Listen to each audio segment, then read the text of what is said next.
What's up? Here again to give you my thoughts on Sony's E3 press conference, which was pretty damn good. It came about second place. It's actually hard to tell. Sony, Ubisoft, and Microsoft actually all had really good conferences this year. It's actually a little hard to tell which one did the best. I feel like just because the amount of games they showed, and also the length, because Microsoft ran a little bit long. I kind of feel that Sony kind of won this one, just barely. Although that's saying that without really seeing Nintendo's Direct tomorrow, but. Unless Nintendo just completely knocks it out of the fucking park tomorrow, I'd say Sony's probably the contender here. They did, at least to me, they seem to have done the best. Not all of their games were hits, but I was interested in a lot of them.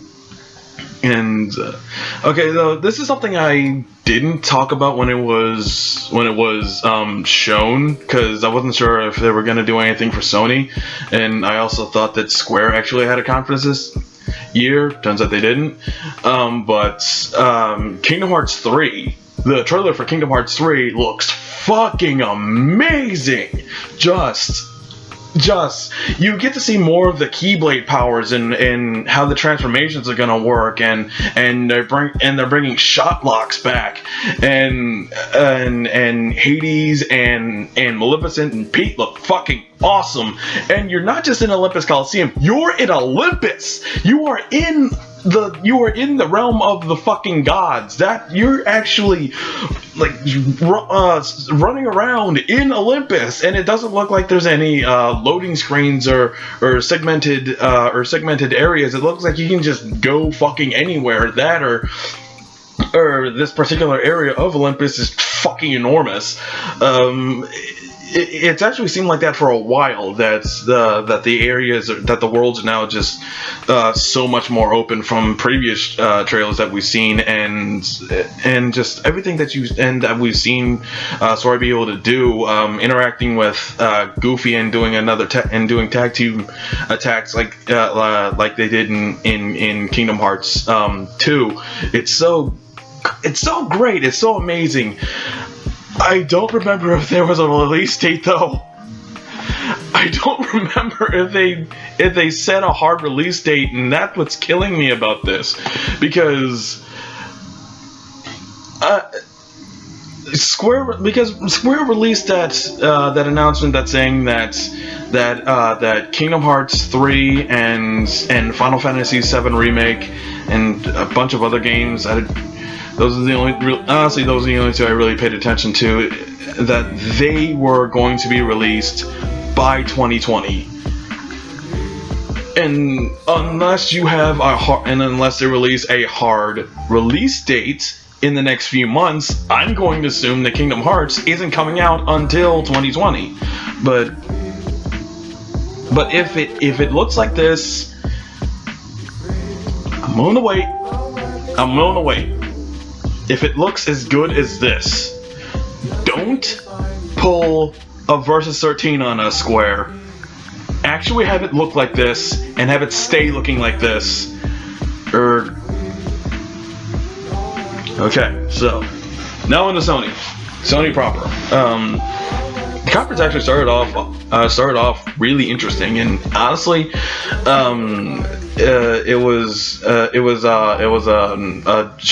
relatively short concert with a bunch of Indian musicians playing a song. I don't recognize the song, but it had some pretty cool visuals in the background. The song itself sounded beautiful. It was a great way to open the conference, especially since what they're opening with is another Uncharted game. This time not starring Nathan Drake. I don't really know what happened to Nathan at the end of the last Uncharted game, because I don't really care about Uncharted anymore. I played Uncharted 2 and 3. I beat 3, but I didn't get the end of 2, and I never played 1. Because once I played 3, I kind of felt like I didn't need to play the other ones. It's like I played it, I enjoyed it somewhat, it just didn't grab me, you know? It didn't grab me by the cojones, not like Naughty Dog's other games. So, you know, it's a thing. It looks like an Uncharted game, except Chloe, Fiona, no.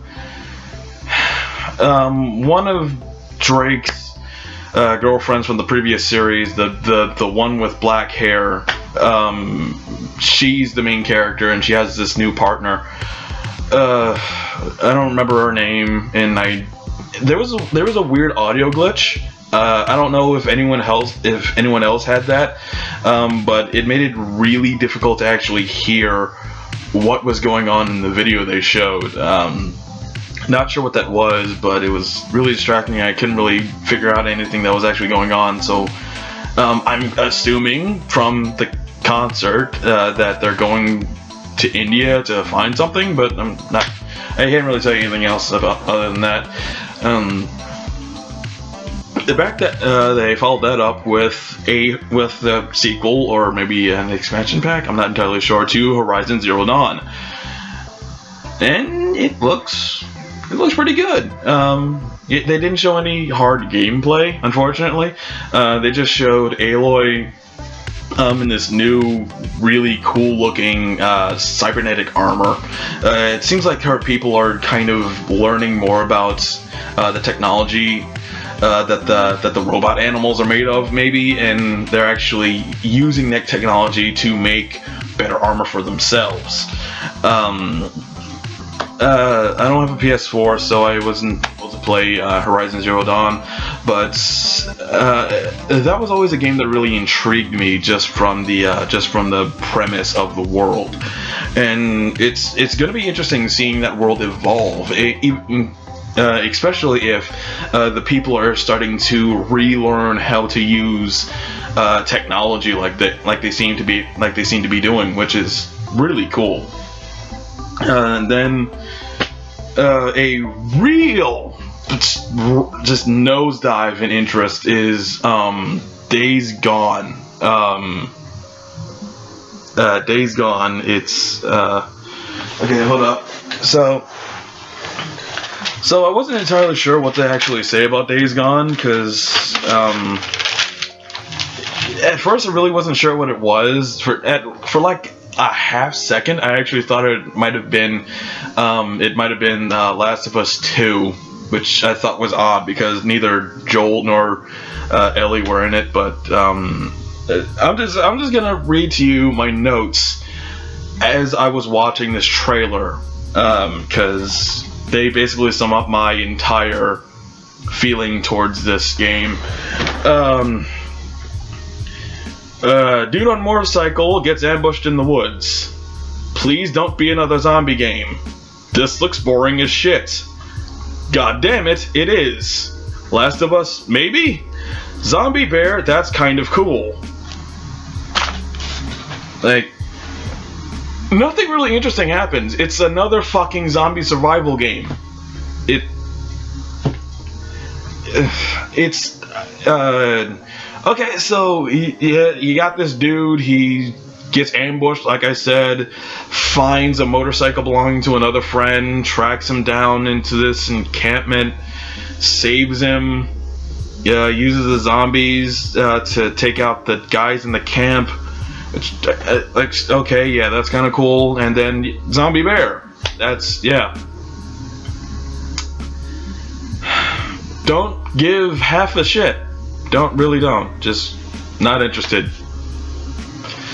So, yeah, Days Gone. That's massive. Just whatever.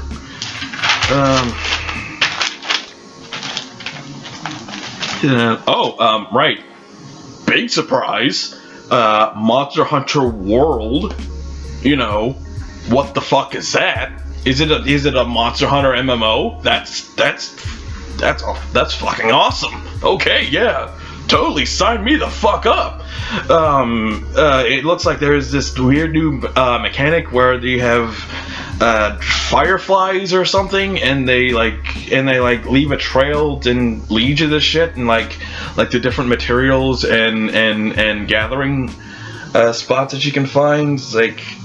I'm not really sure what that was, but it looks like you now have sub weapons. Like the guy that was playing had like a fucking mini crossbow, in addition to the giant great sword on his back, and you can mount monsters a lot easier, mostly because you can actually jump without having to run first. But mounting monsters is easier. You can use camouflage.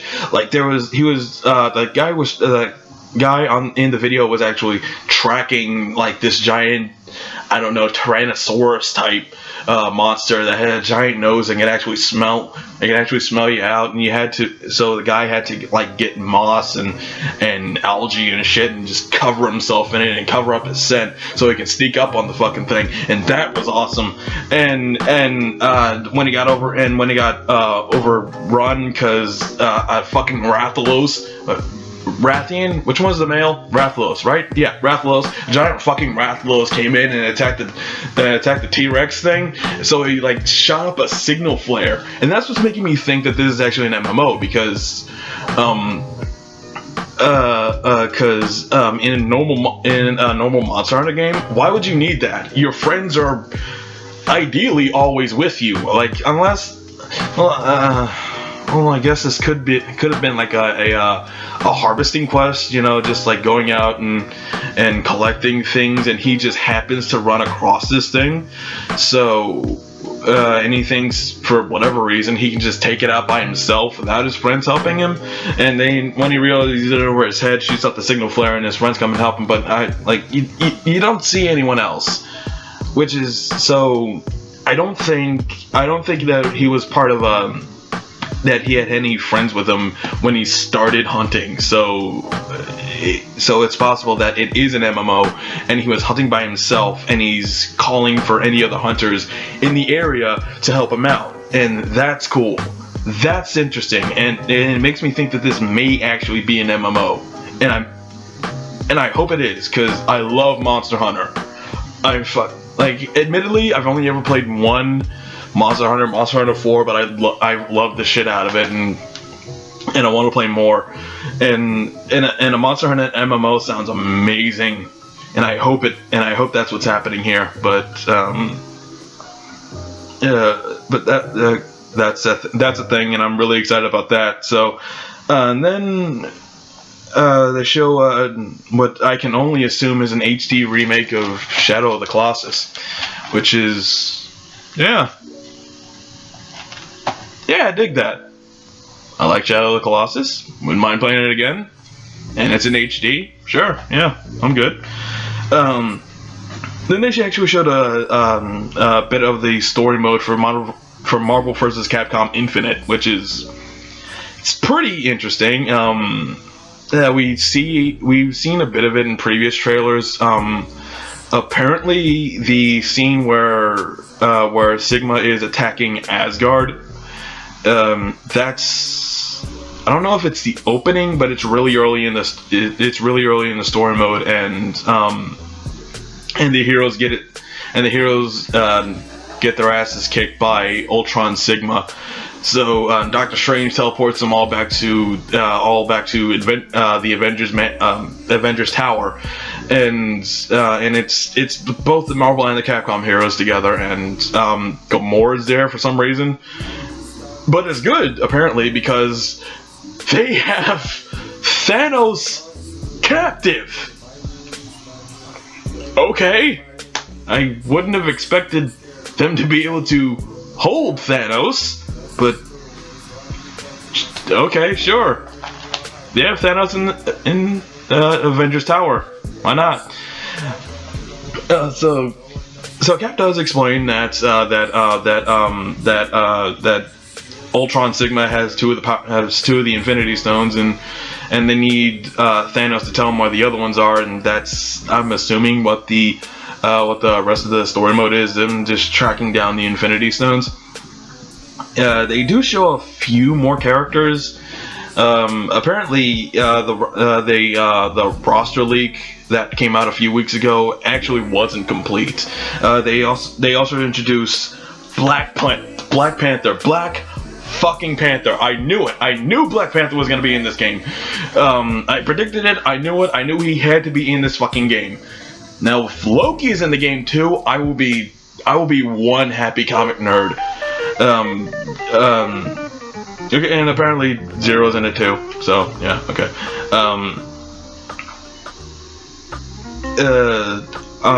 So in Nova, they're actually going with adults, old school Nova instead of Sam.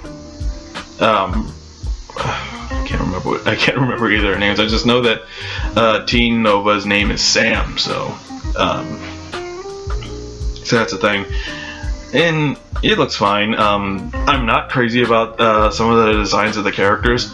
Like, not so much the graphical fidelity, because I don't really give a shit about that. It's the designs that seem slightly off. I'm not entirely sure how to explain it, but I'm not crazy about it. Also, Rocket Raccoon wielding Ebony and Ivory. That is a fun image. Yeah. Then Call of Duty World War II, who gives a shit? I mean, I'm sure Call of Duty fans are big on that, or are excited about that. I don't really care. Besides, they didn't really show anything, just a CG trailer. Then they just went into a bunch of VR crap. Skyrim VR, which makes me wonder why the hell Bethesda didn't say anything about that, but whatever. Star Child is a side-scroller, and I'm wondering how you control that, but there's a giant robot in it. Are we the giant robot? That is an interesting question, and I want to know the answer. It's a horror game in a hospital. I'm not sure if it's a mental hospital or just a normal hospital. That's really shitty, but it's called The Inpatient, because Final Fantasy fishing game. Final Fantasy 15 fishing game, alliteration. That's VR. Because I swear to God, 15 is the new 7 in the amount, in how much Square is milking the shit out of it. New first-person shooter called Bravo Team. There's one really interesting game, Moss. It's about a mouse. Like, fuck. There was a movie about a mouse. A couple years ago, I think Matthew Broderick played him. And there was this series of books about a mouse, Knight or something like that. I can't remember either name, but Moss feels reminiscent to that. It's a little mouse. He's going on an adventure. He's fighting things. He has a sword, and at the end of the trailer, he's fighting a giant snake, or a normal sized snake, because he's a mouse. And yeah, what's interesting is that you don't play as a mouse. You actually play as this spirit entity that's actually guiding the mouse throughout his journey, and that seems interesting. That's actually kind of what I'm thinking Star Child is going to be, with you being the giant robot protecting this woman. So that seems cool. And we get a little bit more information about Dad of War. The combat looks okay. You get new weapons, just like the older games. The story is Kratos is trying to start a new life. I believe this boy is the boy in the trailer is his biological son. I'm pretty sure he is, and it seems like he's building up. He's trying to, I guess, soften Kratos, like not make him as much of a homicidal asshole as he was in the original series. Which, okay, this is fine. It seems like he is in the Teutonic region, because this woman, I don't know who she is. I don't think he's the boy's mother, although she might be. I'm not sure. She does try to insist that Kratos try and get closer to the boy, because he is his son, because that's a thing apparently in this game. And Kratos actually meets the Midgard serpent, so he is definitely facing off against the Norse gods in this game. Like, I don't know if he's actually going to be directly fighting any of them. He almost certainly will, but it's like it's clear that the Norse gods have a problem with Kratos. So yeah, or are after him for whatever reason. So yeah. You're probably going to have to be fighting you're probably going to end up fighting Thor at some points, which honestly just kind of reinforces my original issue with God of War, this new one. Instead of bringing Kratos back, why not just make a new hero and explore the Norse pantheon with a new character? Like, don't get me wrong, I love Kratos. He's a great character. He's a complete bastard, but he's such a fantastic one. But wouldn't it be better if you just make a new character? And I mean, because he's not really fighting like Kratos, so just having Kratos be in this is really just for brand recognition. And it's like, okay, fine, whatever. Whatever. Just, yeah, okay. Then they show a trailer for Detroit Becoming Human, Quantic Dream's next game. So we already knew this was coming out for a while now, and we actually already know a lot about it. So this trailer didn't really tell us much in terms of actual gameplay. We already knew that you have multiple choices. You can follow multiple paths throughout the story, and they'll actually supposedly have lasting consequences on the overall story. And what this actually doesn't show is that you actually control like 5 different characters. This one only focuses on one. This trailer only focuses on one character, an android extremist, essentially a terrorist, really, named Michael, I believe. He's rallying the other robots to start a revolution, and you see how his violent actions carry out. So I guess you can follow, when you actually play the game, you can follow the pacifist path and see where that leads. And it seems interesting, but Quantic Dream's games always seem interesting, and they always end up really pretty looking, but really hollow. And I can't bring myself to think any differently of this. They say that every choice you make will drastically affect the game, and that if your character actually ends up dying, they're dead for good, and their story just ends. Which, Heavy Rain did that, so it's not that impressive or innovative or anything like that. It was then, not so much now, but it's a Quantic Dream game. It's probably gonna look pretty and be really empty. Then they showed Destiny 2. Then they showed a brief trailer for Destiny 2. It didn't have that smart-ass robot dude in it, so I didn't really care. But the one that if you've seen any of the trailers, you know the smart-ass robot dude I'm talking about.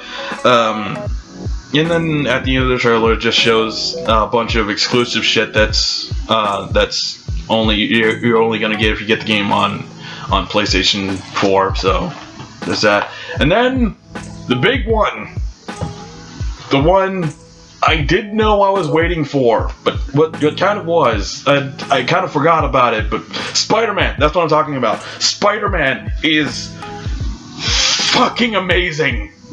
It looks so fucking good. Just what? Okay, so it looks like it's taking a lot of cues from the comics. It's not based on the movie. It's not based on the Marvel Cinematic Universe. They're pulling an Arkham Asylum on this shit. And it looks amazing. The suit looks great. Not exactly classic Spider-Man, but it still looks amazing.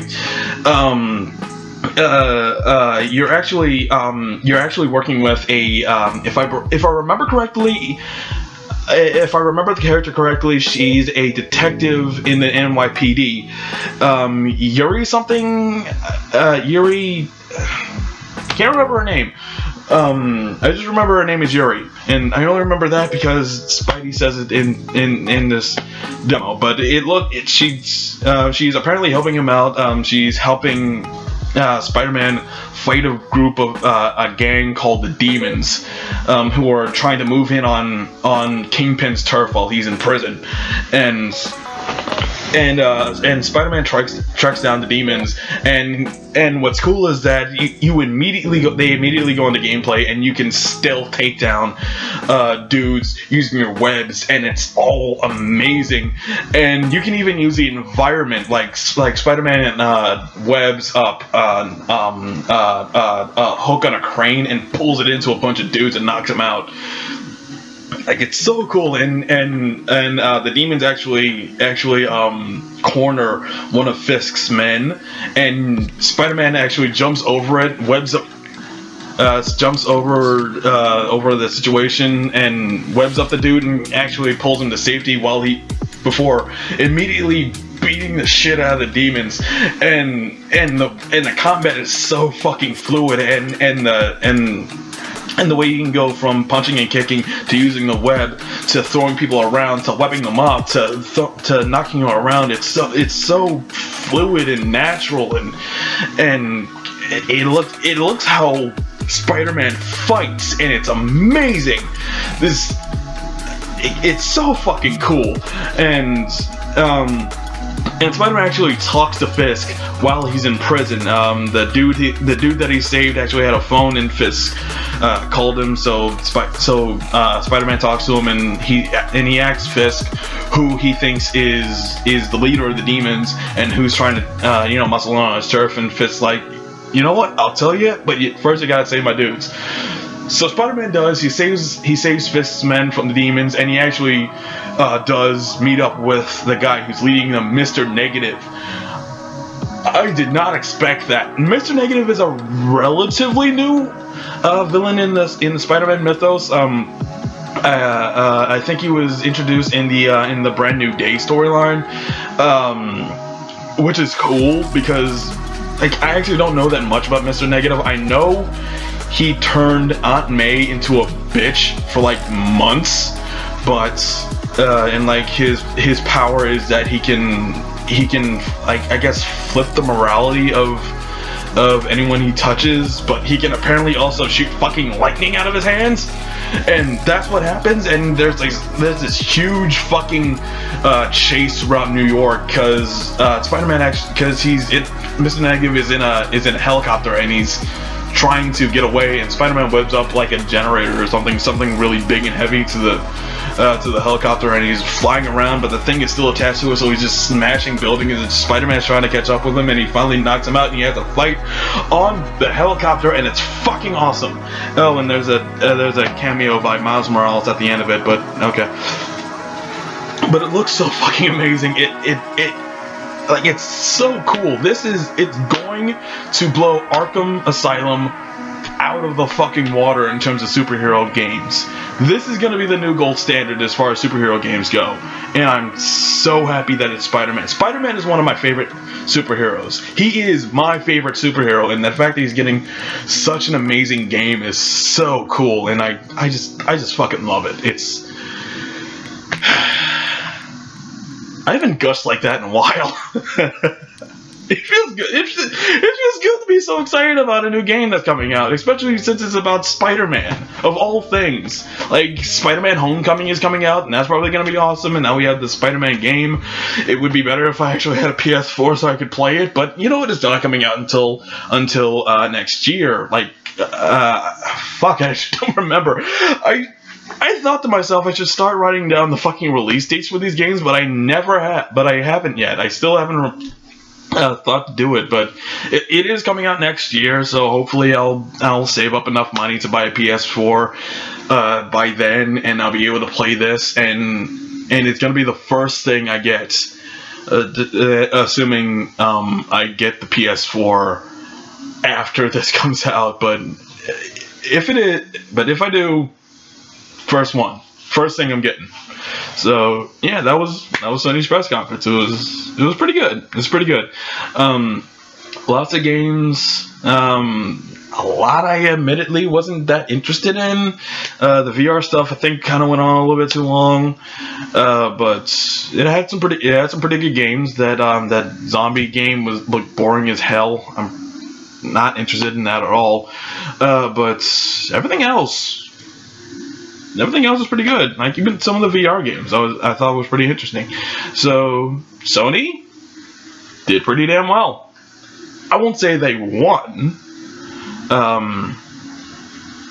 but the quality of the games and the relatively short length of the conference, and the fact that they just kept showing new games, I think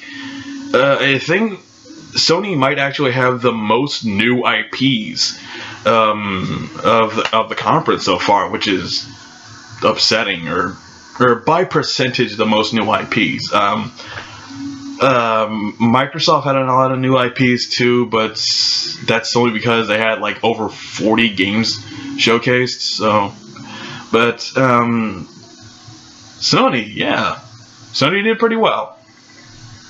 Good on Sony. So, okay, so, as far as I know, I could be wrong, and I doubt I am, but as far as I know, that was pretty much the end of E3. I mean, I'm sure they're still showing stuff and everything like that, and there's probably still going to be showing stuff throughout the week, releasing new trailers, giving out new information about upcoming games. But as far as I know, that's Sony was the last conference. All we got left to look forward to is Nintendo Direct tomorrow morning, and after that, yeah. So see you tomorrow. I know Mercy. I'll be it.